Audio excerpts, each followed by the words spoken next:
Good evening. Welcome to Thfc Till I Die, the daily Hotspur news round. Give you an update on all things that have been happening with Tottenham over the last few days. Dermot will be along in a few minutes, so I'm just going to start off the show on my own, if you don't mind. And just like to, when I was waiting to come in there, I was just having a quick look at the league table and looking at the way the league finished up last season. And if you can remember, Spurs finished up with 60 points from 38 matches. We presently have 50 points from 26. So to beat last season's total, we need to get 11 points from the last 12 games. So I think that's eminently doable. So I think we're odds on we're going to get Europe this season, unless something drastic happens. And it just depends on what competition we get into. And we're hoping that fifth place will be enough for the Champions League. And if that's the case, then we hopefully occupy that spot. But I think any Europe will be a bonus in Ange's first season, considering where we finished up under Conte last year. And, I think it's the only way is up for Tottenham at the moment. And having endured, how will I put it, a few games where we've conceded the first goal and coming back to win again on Saturday. It's I tell you, it's not easy. It's nervy being a Tottenham fan at the minute. It really is. I just love us to put a game to bed in the first 20 minutes so we could relax for the rest of the match. But anyway, hopefully that will happen soon. Anyway, a couple of points. Not Tottenham related, but the Manchester City United game yesterday was interesting from a number of viewpoints. One, I think we all expected City to win the match. I don't think we expected United to lead it for quite so long. They did a good goal from Rashford, and then they defended very well, I thought. The goalkeeper had a fantastic match, probably the best game he's had for United. But, I heard people out there, I would like United to win. I did not want United to win. Sorry. I wanted them to be kept below us in the league. A win for them yesterday put them within 3 points of us. And 3 points is no lead. So that's why, I felt sorry for United. I feel sorry for the injuries they've got, whatever. But for me, City had to win yesterday, and they did. A couple of other things too we've got to talk about is Daniel Levy is out looking to expand the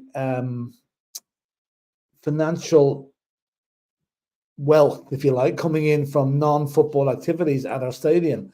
Like at the moment, I think we've got permission for, I think it's 15. I'll just check it now. 15 or 16 non-football events at the Tottenham Hotspur Stadium. Let's just see now how many it is here now.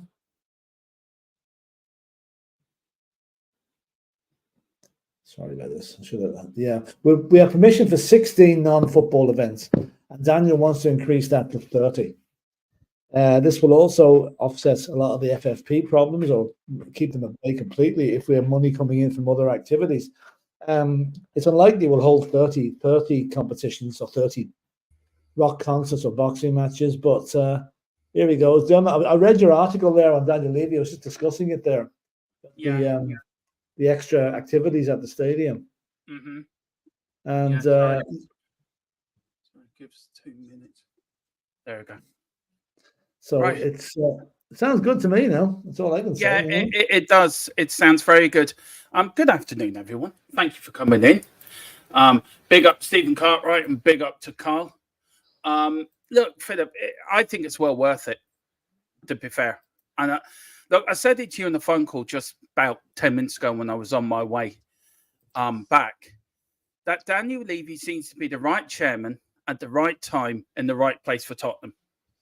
Yeah. When it comes to FFP, and it comes to FFP, when it comes to how the stadium's been built, how the stadium's been used.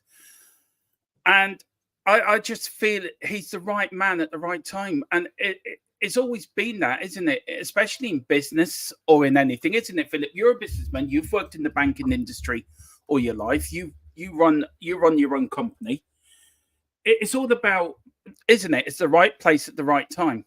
And he seems to have done that as an owner.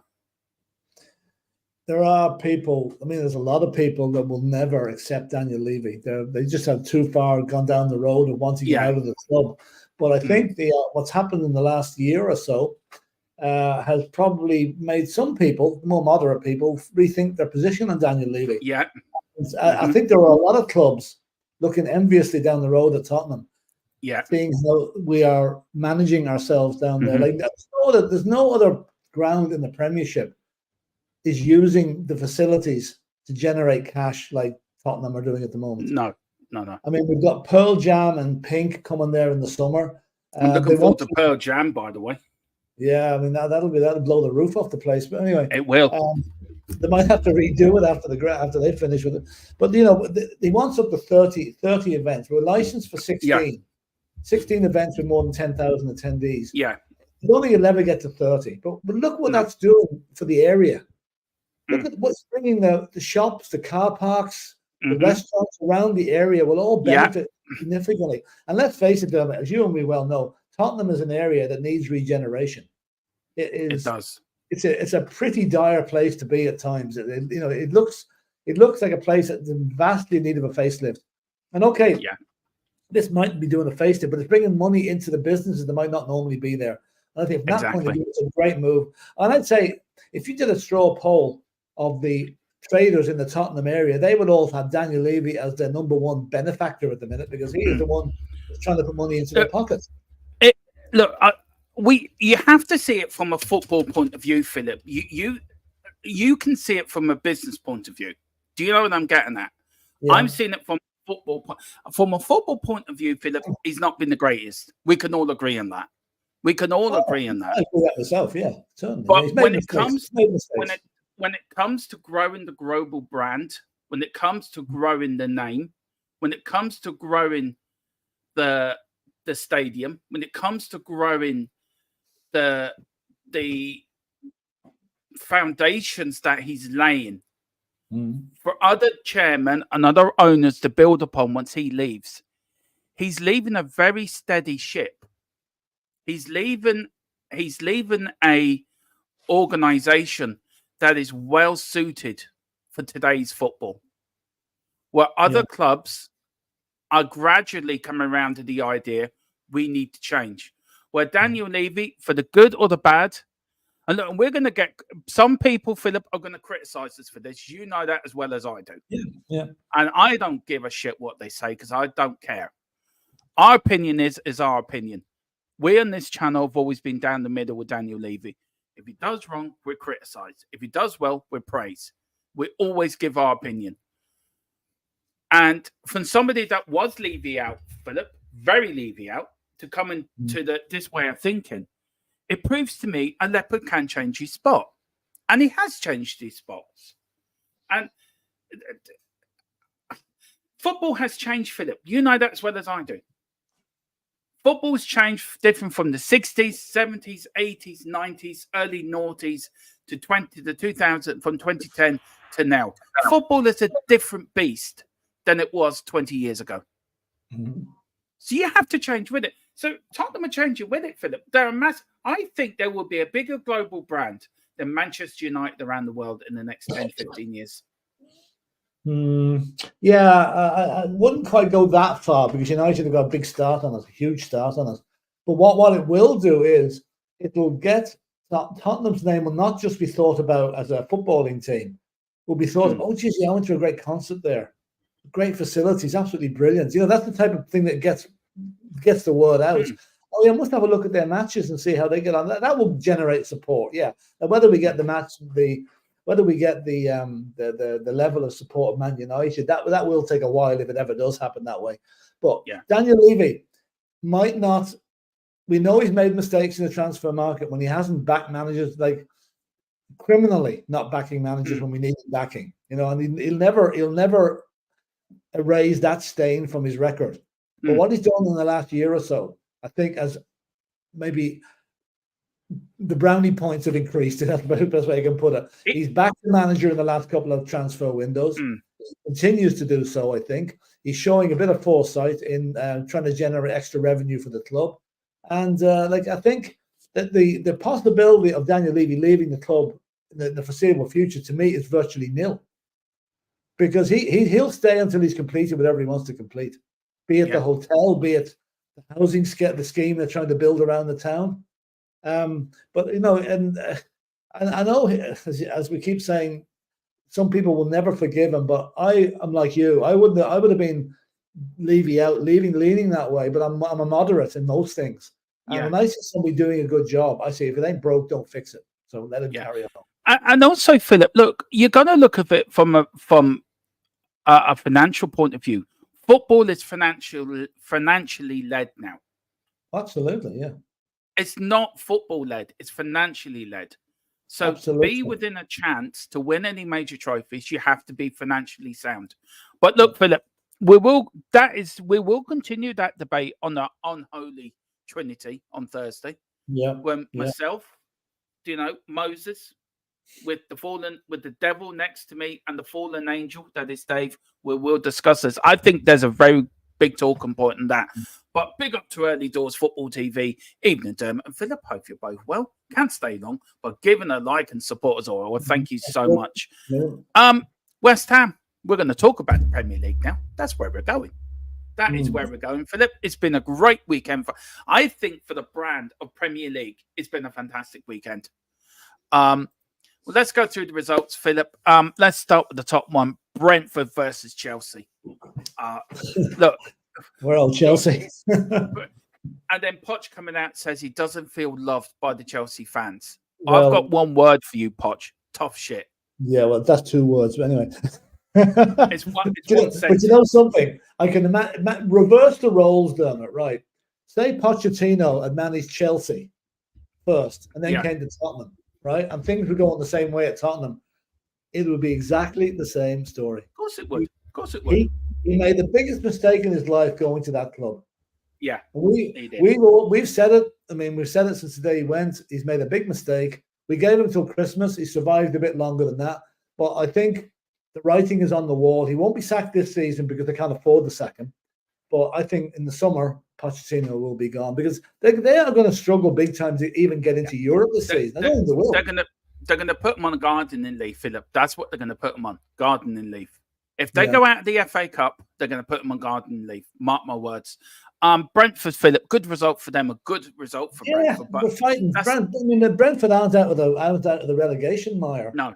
And and they're playing. I think they're playing Arsenal next weekend. I'm not quite sure. It could be playing Arsenal. So, tough game for them. But I like to see Brentford stay up. Yeah.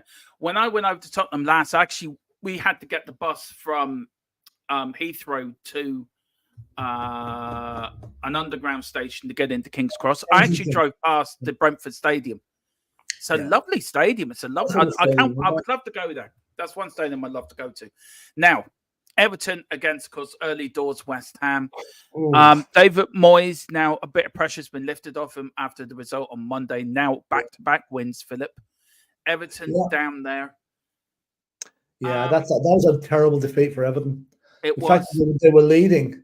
Yeah, they were. They were drawing going into injury time and give away 2 goals in the last 5 minutes of injury time. So they are really in trouble. They are really in trouble. It's games like that send teams down, Philip, isn't it? It's games like that send. And look, I don't want Everton to go down. I think I like Everton. I've got great time for Everton. Don't really like West Ham. Sorry, Early Doors, but that's just the way we rumble. But I think Everton going down could be a blessing in disguise for them, Philip. It could be a way of drawing a line under what they've been through, rebuilding in a new stadium and rebuilding again. I think it'd be the best thing in the world for Everton to get relegated. I don't agree with them. I think that'd be a nightmare for them. I think it'll be a nightmare because I don't think Everton have the resources to do what Leeds and Southampton and what do we call them? Leicester are doing. I think Everton have been. I'm not quite sure. Are they ever present in the Premiership? I'm sure they are. I don't think they've ever been relegated.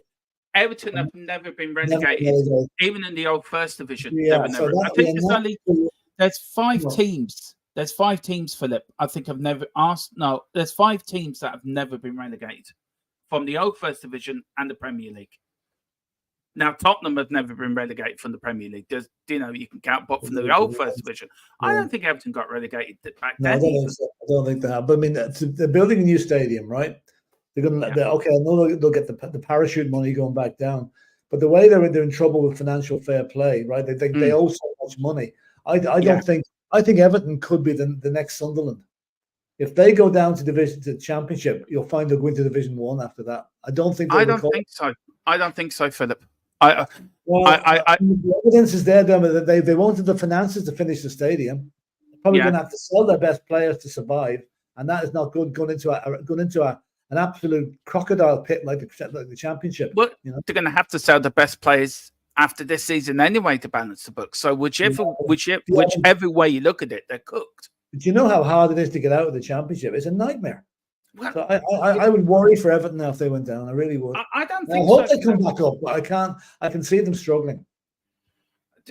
Everton have been struggling for years, Philip. You know that. Everton have been struggling. Everton's heyday was the 80s when they were them and they've been struggling ever since. It's been years. I think it's been years of mismanagement, Philip, in my view, at Everton, and years of bad ownership. It has, yeah. But a team that's struggling, Dermot, will continue. If they've been struggling for the past few years and they go down, they're not going to change their path. They're not going to change their spots overnight. They're going to continue to struggle. You know, I mean, it's look at Huddersfield that were in the Look at the Premiership for years. But Philip, Huddersfield's not Everton.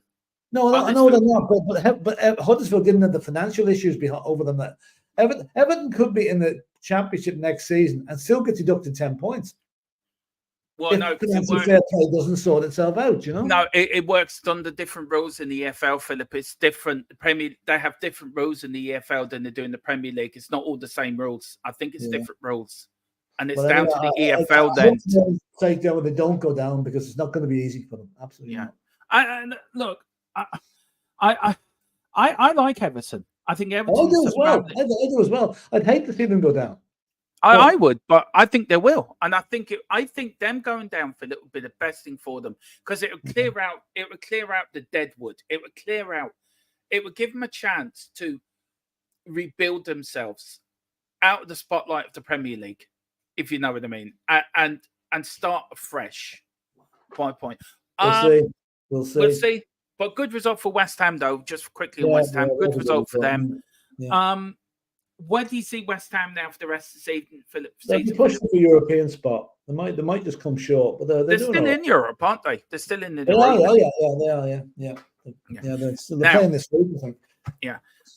Now, Fulham, Brighton. Brighton for me. I want to start Brighton first, Philip. Brighton for me has been the biggest shocker in the last 4 weeks of Premier League football. Down the Jekyll and Hyde team. They have a good result for Fulham, by the way, backing up the result they got at Old Trafford last week. Yeah, confidence builder. It is. Where do you think Fulham be safe now? Fulham won't go down, but Fulham all right. Yeah, Fulham all right. I want to talk about Brighton. Where's it all gone wrong for Brighton? They were high flying, and then suddenly it's gone off a cliff. I'll tell you, they're not. This is Brighton's first ever season, I think, maybe not first ever, but first season in years in European football, and it takes time to adjust yourself to the routine of playing extra matches like that. And I think they've suffered from that, and they wouldn't be the first team that suffered from that from the European match syndrome. And I think they've been very good in some games, but they've been atrocious in others. And Saturday looked like one of the atrocious ones because. Fulham aren't noticed for actually going rampant goal scoring wise, but they did okay on Saturday. And I mean, if Brighton are still in Europe, whether they qualify again this season, it's debatable.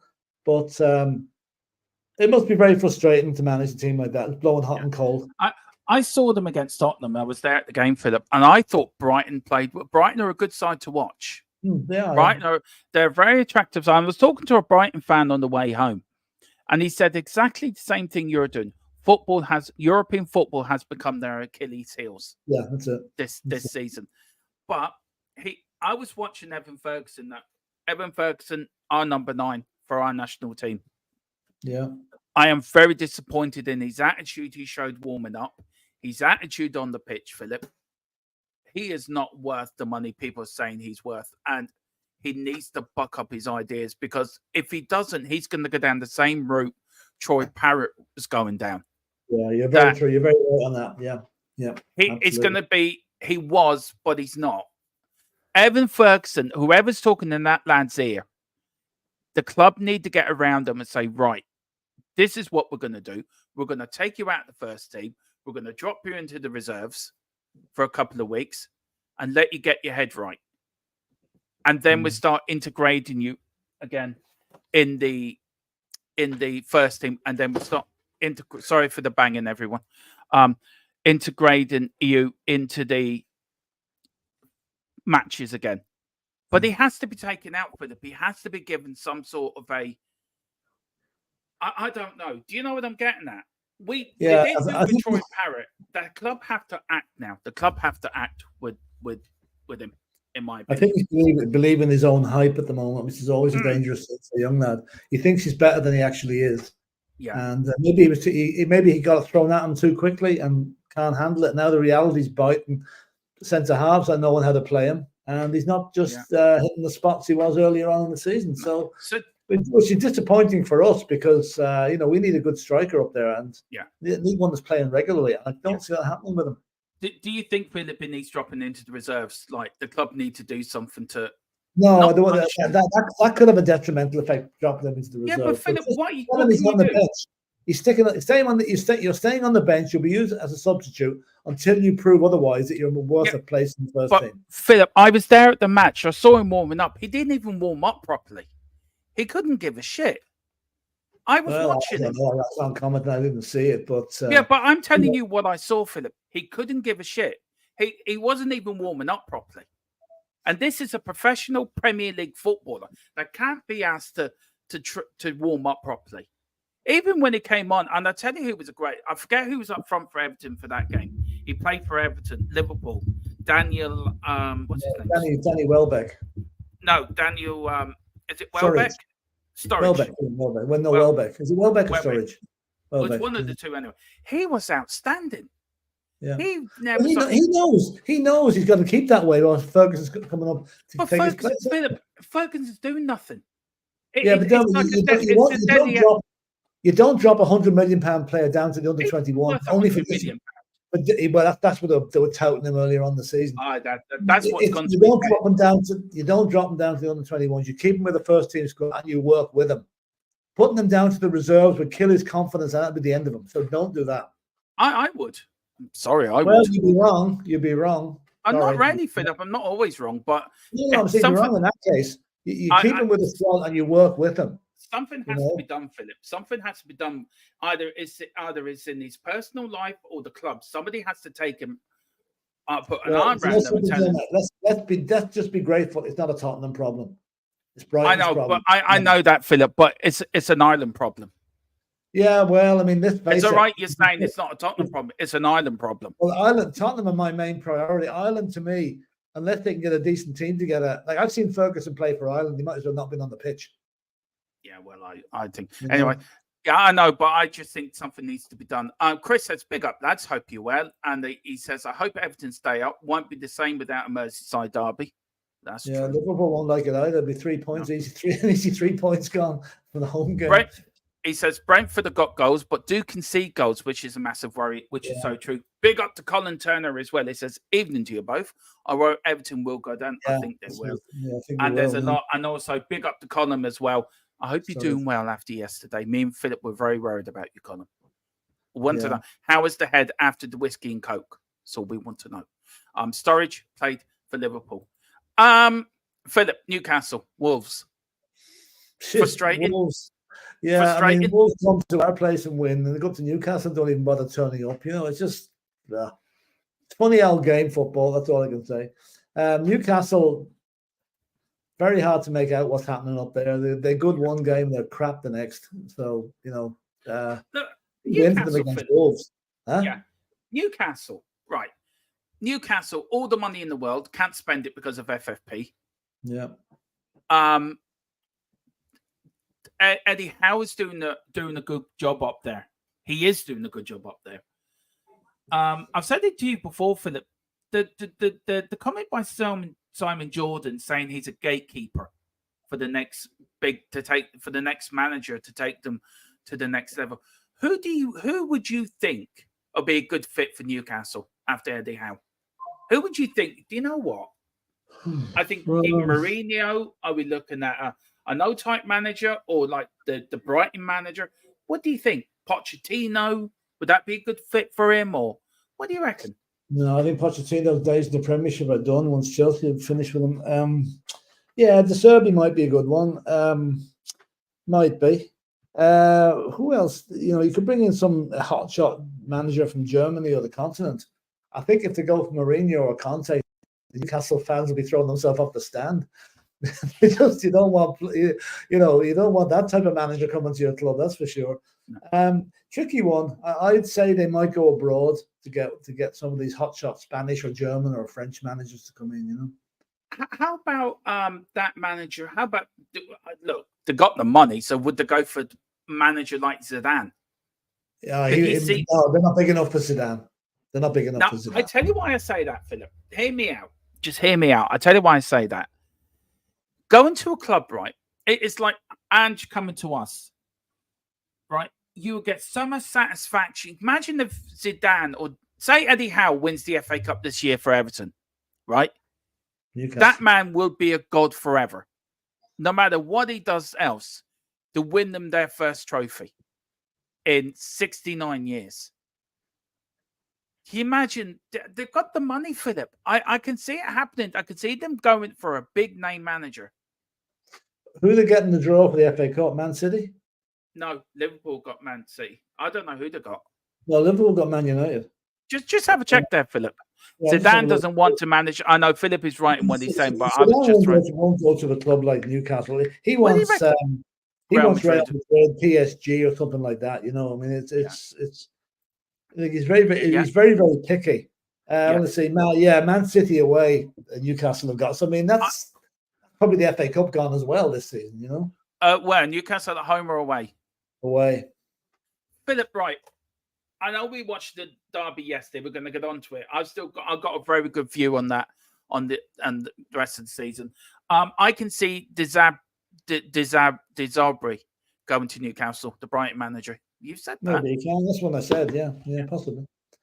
Afternoon, Dermo and Philip. Big upside, Dancer 83. Hope you and the young lad are right. Wolves equals. I thought Chris is taking this from the film. Yeah, you don't know what you're going to get. You don't know what you're going to get with them. Yeah. Life of Wolves is just a box of chocolates. You don't know what you're going to get, as Mr. Brady said. Now, Philip, Chris, close your ears. We're in the criticism mood for this. Firstly, I really feel for Forest on Saturday. Really feel. Liverpool. Is this where titles are won, Philip? I'm saying it. This is where titles are won. Well, I still think that. I do when you're coming from. I still think Man City will win the league, but I mean, I feel Nottingham Forest have every reason to be aggrieved. Okay, I know the goal wasn't scored for a minute and a half after that incident when the ball should have been given to Forest, but the chances of the same move happening a minute and a half later if Forest had the ball is 1,000,000 to 1. So I think the owner, he went over the top by running down the tunnel after the referee. I thought that was very to him, though. I would love to see Daniel Levy doing that. A red card for it. I think Paul Tierney made a huge mistake in not giving the ball back to Forest. Yeah. And that's where I'm going to leave it because, you've got to admire Liverpool for keeping going till the very end. But how many minutes were they going to play extra time? Does the ball go up extra time, amount of injury time until Liverpool score? That's the way it's been said over the last couple of days, Yeah, it's now because they've got this rule in. Every time a ball goes out, it adds more onto added on time. It's very hard to know. I can understand Forest's frustration because that point that they lost on Saturday could be the one that relegates them. Do you know what? It could be what relegates them, and that win could give Liverpool the title. Yeah, it could do. It could. It won't, but it could. I think Liverpool got it. You've got to admire them. They kept going to the very end, and that's the way Klopp has got his teams instilled. But they've been on a purple patch lately. But they have to play. They play Manchester City next weekend, I think. Yeah, that is going to be the absolute crunch. I know it's a home game for Liverpool, but if City win that, you've got to say the impetus has swung to Liverpool to City. If Liverpool win that, game on. Yeah, I think that. Listen, we are going to talk about Tottenham Palace. I've got all the stats and everything from the game. The stats have changed, by the way. From the Premier League stats, have given a different passing, Philip, which is higher than what was already put out. So I will go through that in a minute, guys. So we are going to go over the Tottenham Palace game. I have seen it, Philip. I've seen the highlights and that. Then on Saturday night, it was Villa 3, Luton 2. Unlucky Luton. That's all I'm going to say. Again, I mean, they are. I mean, they're 2-0 down. They come back to 2 each. And they get beaten with the goal in the last minute. Very, very, very tough on Luton. They're the one team I want to stay up. I really want Luton to stay up. I do. Sponsored by the AA and RAC for David Pleats. Anyone that's old enough, that's me and Philip's age, should know what we're talking about. Then, of course, yesterday, Philip, Bournemouth beat Burnley 2-0. No surprise there, really, is there? No surprise there, yeah. Now, the Manchester derby, I thought was a cracking game.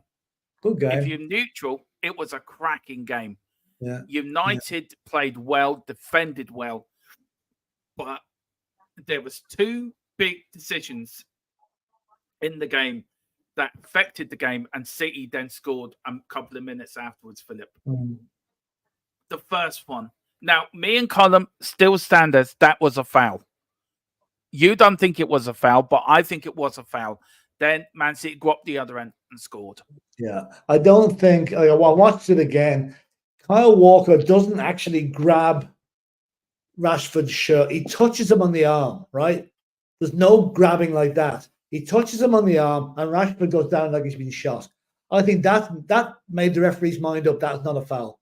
If Rashford had stayed on his feet or stopped, he probably would have got the free kick. And that the whole outcome could have been different. But I think it's a very tough one. But I can see why the referee did not give the foul. And I can also see why the United fans think it was a foul. You know, it's one of those. It was one of those. Yeah. The second one, Philip, it wasn't a penalty. The goalkeeper got the ball. I thought it was a corner. No, it was. Well, it could have been a corner, but it wasn't a penalty. I said that straight away. He got the ball. No. You know, although I've seen penalties given for tackles like that. Now, Colin, this one, it got to be an outfield player. It probably would have been given, but not because it was a goalkeeper. Now, Colin here is going against you a little bit, Philip. This is fun. I like this. I like a bit of. I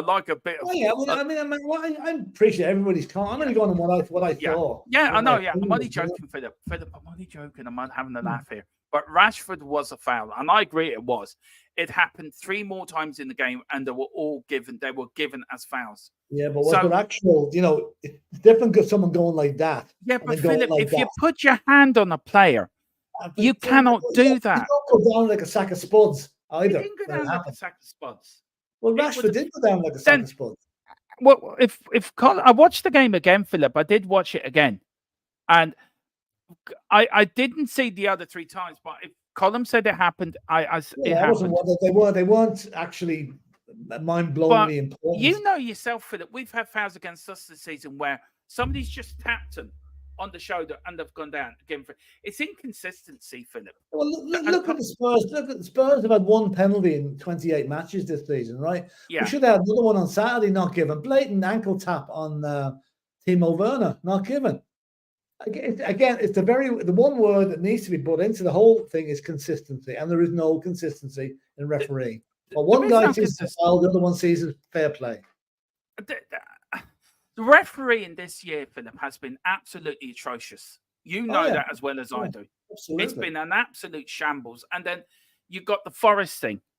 That's shambles. Even you got Clattenburg coming out, basically putting Turney under the bus for his decision. Yeah. He's a referee of 10, 15 years. He should know the laws of the game, Philip. Are the referees getting so confused that even they don't know what the laws of the game are? I don't know.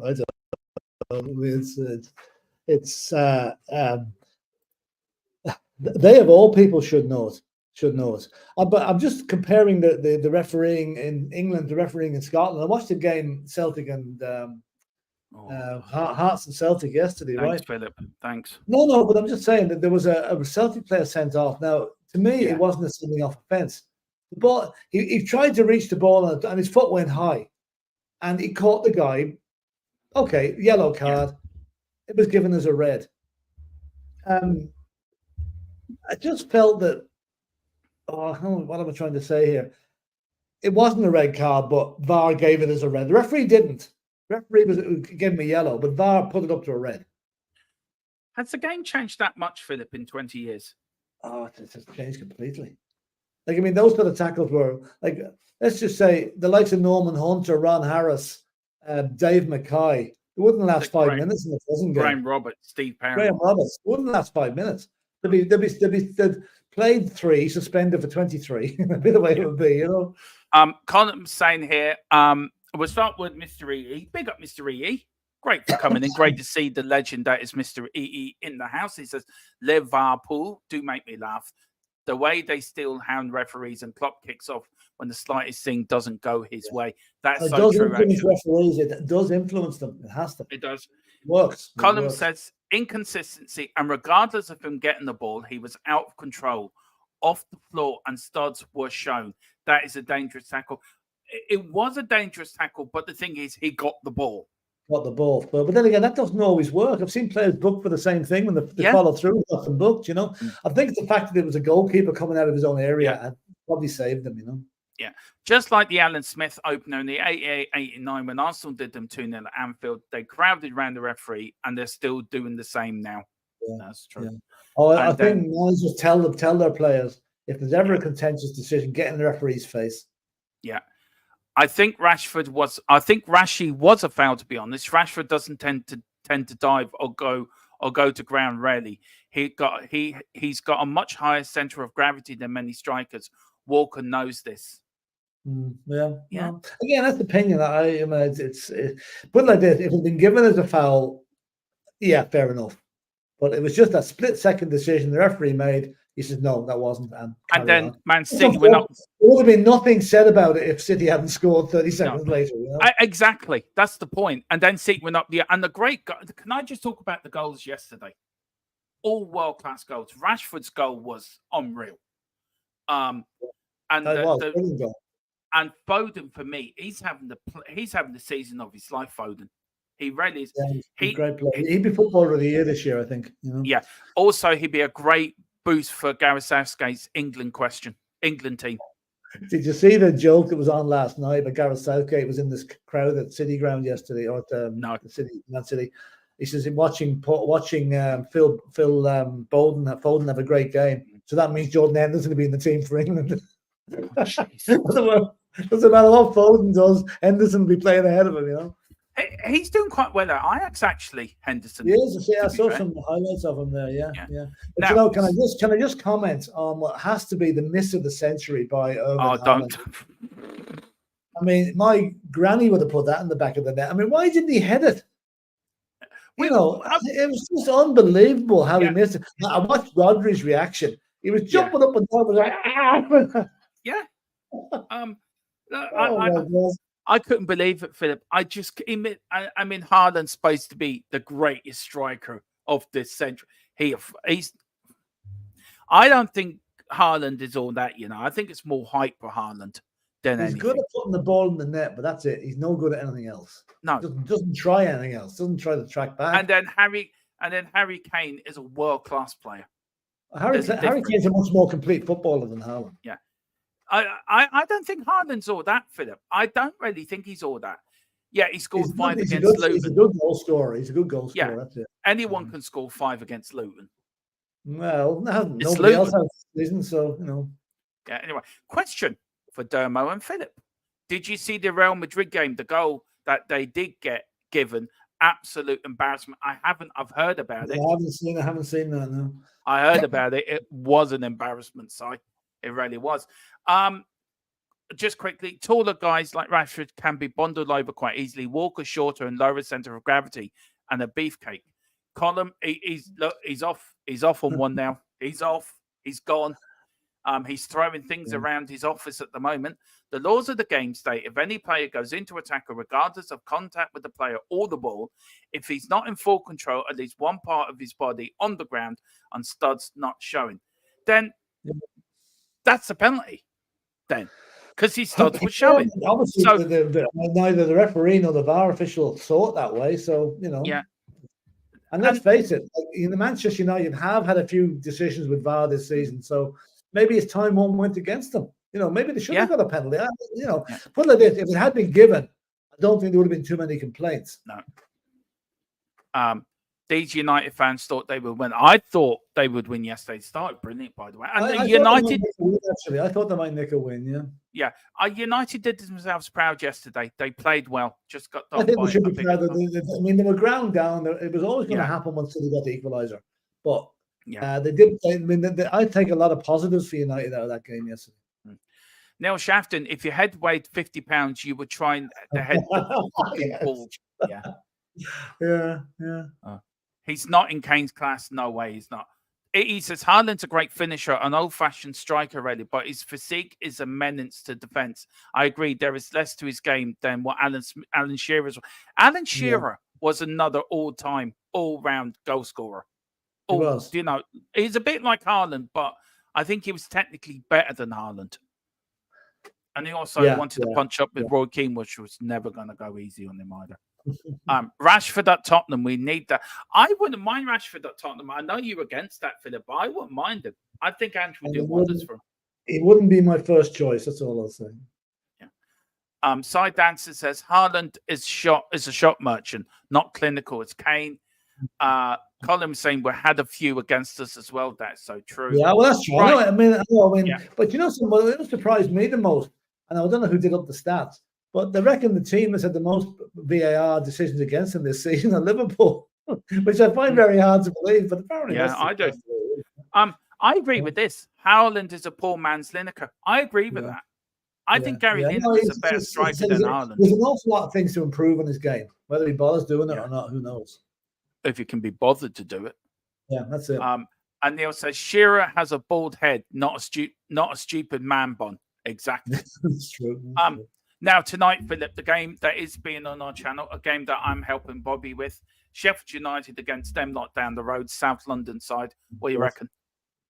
Oh, it's cricket score.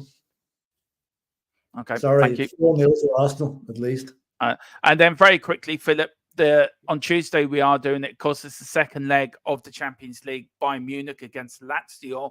Harry Kane's last chance of a trophy. What do you reckon? Well, you'd think Bayern would win that game, but they're dropping points galore in the Bundesliga. They dropped through again on Friday night. They're 2 each. I'm going to go for a shock and say Lazio to win, to get a draw and get out of that tie with Bayern. Now, there is a thing, Philip. I'm going to deal with it very quickly, and then we go on to the Tottenham stuff. Now, it's about the top 5. Finish top 5 could get you Champions League football next season. Now, these are the full breakdown of the 36 spots available for the 24-25 Champions League. The champions get into it. Europa League get into it. Then 4 from England, Spain, Germany, and Italy. 3 from France, 2 from Netherlands. 1 then from Portugal, Belgium, Scotland, and Austria. And then the European performance gets 2 spots. Qualifying Champions Path, 5 spots. Qualifying League Path 2. Total 36 points. Right? Now, the points, there's a league system, and this is how the points are given to each UEFA delegate. Do you know what I mean, Philip? Thing. So if you win in the group stage of any European competition, that's 2 points, say, for England. Wins in the qualifying playoff match is 1 point. Draw. So every time you do something, so if you win the group, you get 4 points. So on, so on. It's quite. I will put this up on the community channel for you. Jesus, complicated. Now, the 2 countries with the best UEFA Confederate will get. Do you want to read this out, Philip? Because the 2 countries with the best UEFA coefficient will get an extra spot in the Champions League. That coefficient is decided by the performances of clubs in that nation in European competition, with points earned for wins, draws, and qualification to each round in the Champions League, Europa League, and Conference League. The final figure is taken as the average of the total points accrued from all clubs. So if England's representatives are one of the 2 European countries with the highest coefficient, the 5th place Premiership League team in the 23-24 campaign will qualify for next season's Champions League. In 6 of the past 7 seasons, England have met this criteria, only failing to register in the top 2 during the 2019-20 season.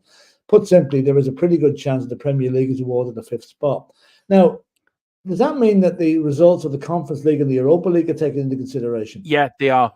That's good for England because they have all the four clubs are through. Yeah. In that. Now, this is the group table at the moment. Italy away ahead on 15.571. Germany are in second, 14.5, and England are third and 13.875. So at the moment we're out of the places. Yeah. Now, and France not far behind either. This is how it works. So, do you want to read that? I'm sorry, Philip, to get to read, but it's easy for you because you make it more. As it stands, England lagging behind leaders Italy in second place, Germany with group stage champions, league exits for Man United, Newcastle proving costly. Yeah, I thought that might do the case. Yeah. But with 6 Premier League clubs reaching the knockout stages of UEFA competitions, England's coefficient will rise with some positive results from the competing teams in the knockout stages. Fair enough. So we all want West Ham to win, don't we? Yeah. Stats Gurus Opta have crunched the numbers and their projections are positive for English teams, while Italy look primed for an extra Champions League with all 7 of their competing sides in the knockout stages.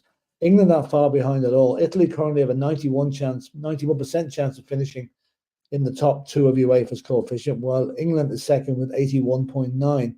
There's a bit more pressure on Arsenal to perform given the early exits of Man United and Newcastle in the Champions League, but Germany's credentials could blow with none of their teams winning in the last 16.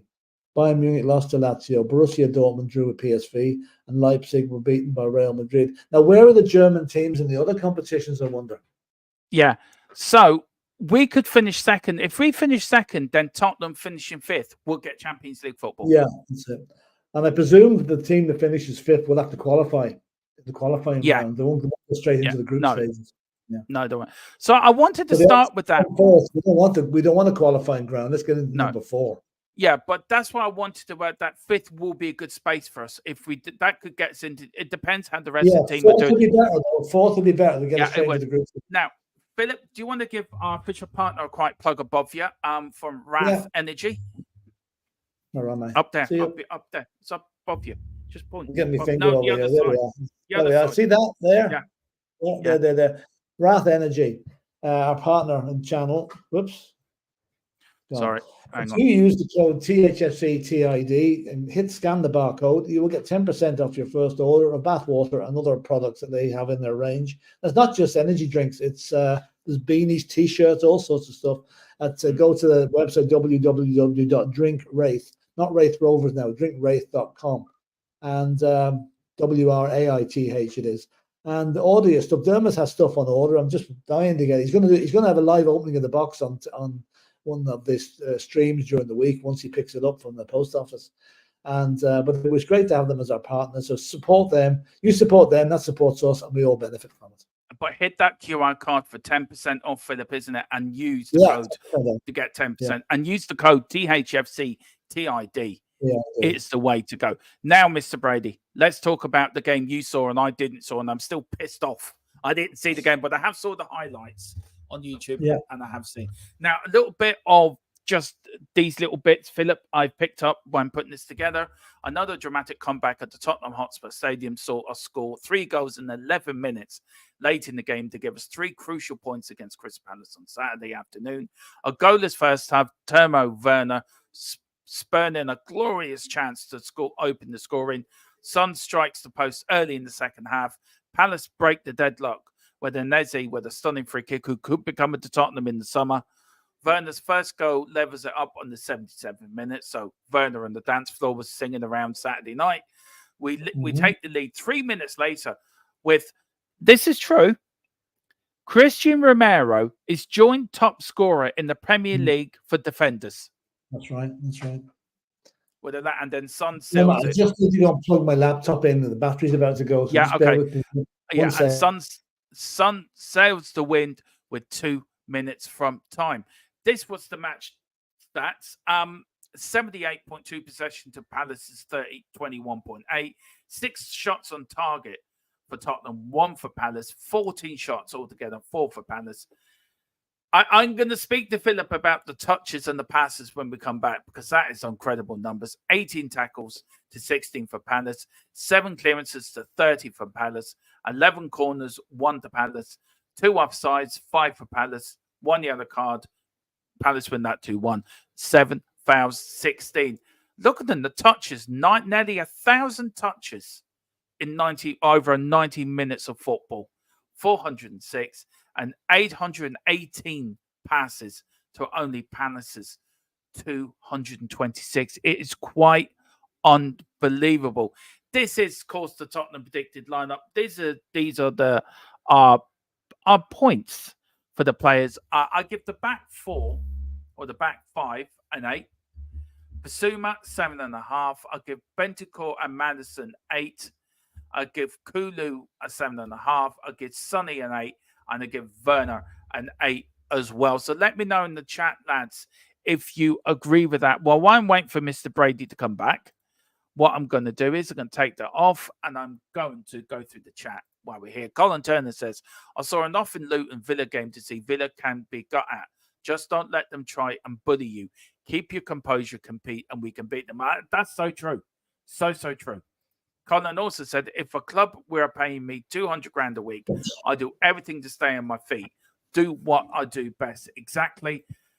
Colin said, yeah, it is easy to pick up his stance regarding the school fiasco, but for me, he just hasn't been the same. He goes down far too easy and holds his head all the time. Embarrassing. Philip, I was just going through the stats. Nearly 1,000 touches in over 90 minutes of football. And 818 passes. That's incredible. Like yeah. You know, I know the scoreline's 3-1. The only shot that Palace had on target was the one they scored from. Yeah. We had 6 on target. Yeah. Nearly 1,000 touches. My God, that's incredible. It just showed, okay, a lot of those passes were, short passes, playing around at the back and stuff like that. But I mean, that must be the highest in the Premiership this season, is it? It is. I think so. I think it is, Philip. I really do think it is. Look, going through that, I give my predictions, Philip. My points. I give the back 4 and 8. I give Basuma a 7.5. I give Bentancur and Maddison an 8. I give Kulu 7.5, and I give Sonny and Werner an 8. Would you agree with them scores, Philip, or how would you rate the team? I would give. I thought the back 4 was very good. I mean, Romero has really got his act together now. But apparently, a lot of the Palace players are winding him up and digging at him and having a go, and I'm hoping he'd react, and he didn't. So I think what's happened with Christian Romero, I know he had his moments earlier on in the season, but I think giving him the vice captaincy has given him a new maturity, and he's playing that role very, very well. Yeah. I said the same Emerson thing. Royale, what's that? I said the same thing. Maradona had that Argentinian heart streak in him. Gave him the captaincy of Argentina. Made him think about made him focus his talent. So it does work. I mean, fair play to Emerson Royale. He played well on Saturday. In fact, he was involved in the first goal. He's the one that flicked the ball over his head for Brendan to run onto to dispossess the Palace player. So Emerson Royale did well. Back for Doji looked like he'd never been away. Very good. The only drawback in the midfield, I think Bentancur still looks off the pace. Yeah. And I know he got booked for that foul leading to the goal for Palace, so I'll give him a 6. The rest of them, I give them an 8. I thought Werner was my man of the match. I thought he was really, really good. He terrorized them down that left wing with his direct running. I'll give him an 8.5. And Sonny, I give him an 8 as well for the goal. I mean, there was only going to be one result when Sonny set off on that third goal. I mean, that was just class. Yeah. So I mean, but lads, please don't leave it as late. Kill it. Score 3 goals in the first 20 minutes, so we can relax for the rest of the game. It would be nice, Substitutions not used. Austin, Rudu, Skippy, and Davis. Substitutions were used. Johnson came on from Bentancur on 63, who I think has totally changed the game completely. And I'm so glad. And to be fair, Philip, I've been bigging up Johnson all the time. I haven't wavered in my support for the young lad. So I'm glad he's our super sub. Yeah. Højbjerg came on for Maddison 82. Papasar came on for Werner in 82. And then Scarlett came on for Sonny in injury time. Can I just say something too that hasn't been mentioned really? Was the vision of James Maddison to spot Romero for the second goal? Yeah, it looked like he was just hitting the whole ball in there, but it wasn't. That was it. He knew where Romero was, and that was a good cross. He passed it with the outside of his foot, Philip. He sort of, do you know what I mean? It was if a Brazilian. He saw Romero in there. Yeah. If a Brazilian done that or an Argentinian done that, they would have been talked about. Oh yeah. Here's do you want to read out what Ange had to say there, Philip, if you can? It was a difficult game for us. They sat very deep and we had to be patient. I felt we were working them, making them work, and we know we're not going to stop until the 100th minute. I felt at some point they would break. Yeah. A goal would have helped that process, and we had a couple of chances in the first half to do that. I still felt we were really disciplined in our approach, and some of our football was making them work hard enough, which we needed to do, obviously. When you then concede, that was disappointing. But it was the only time they really got into our half. That's true. Then you're looking for a reaction, and our reaction was outstanding. What I did know is as long as we persisted and kept our belief, we would score. I really believe that. And that makes 38 league games on the trot we've scored in, which is a record for any club. Incredible. The referee, John Brooks, the assistant, Lee Betts, Nick Greenhall. The fourth official was Darren English. VAR was Rob Jones. And the assistant VAR was Harry Leonard. Philip, referee, what's your view on them? He wasn't bad. They missed the penalty for Spurs, but apart from that, he wasn't too bad. It was one of the more less obvious refereeing performances. We didn't really know he was there, and that's always a good sign. Yeah. Well, listen, player of the match was Cristiano Romero, so absolutely. Some pundits gave it to Mickey van der Ven, and I gave it to Werner, so all over the place. Now, Philip, thank you so much for joining. I know you got to go because it's dinner time. Have to go and sit down and watch 6-1 News as well. See the latest developments of the Irish nation. Shamu says, living it up at the Hotel Tottenham Hotspur. Such a nice surprise. You can get 3 goals. Absolutely, Shamu. Please hit the like button. Please hit the subscription bell. Please pick up your memberships to do help. Philip, we are thinking of doing a members only show, aren't we? Members fan show. We're going to get that together one night. Yeah. Back tonight for the Sheffield United Arsenal game. I'll be joining Bobby for that. Tomorrow I will do the Daily Hotspur news show. Also, we're going to do the watch along for Bayern Munich against Lazio tomorrow night. Wednesday we're not doing anything Wednesday night, I don't think. We're doing Daily Hotspur. And then Wednesday I'm not around because I'm away. I'm hospital Wednesday, so Philip will be. I'll do my 3-minute Tottenham on Wednesday. So and then Philip will be doing. It's a new program we've got up there. It'll be going out 2 or 3 times a week. 3-minute Tottenham, just an update on Spurs news. First one went out. And then Philip will hopefully covering the Daily Hotspur for me at 4. And then Thursday, it's back. It is back. The best podcast around, the Unholy Trinity. Myself, Moses, the devil next to me, and the fallen angel, Gabriel. That's Dave's now. Our first one is actually up on Spotify.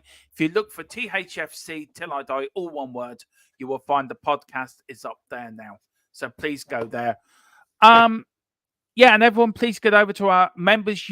All members get the first viewing of the 3-minute Tottenham before it goes out to everyone else. So members get early access to that show. So Philip, thank you so much for joining me and for starting the show as well.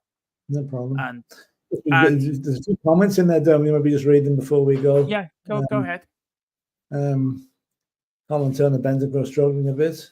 Just get these out of the way. Johnson did very well for the Croatian. Yeah, he did. I'd like to see us having a proper goal more often. He said, I think we'd all like that, Colin. Yeah. Big up, Neil. You must be joking. Thank you so much. Great stream as always. Neil said, what's the painting in the 3 minutes? Oh, right. What's that behind me? It's actually painting at 2 places I worked at. That one.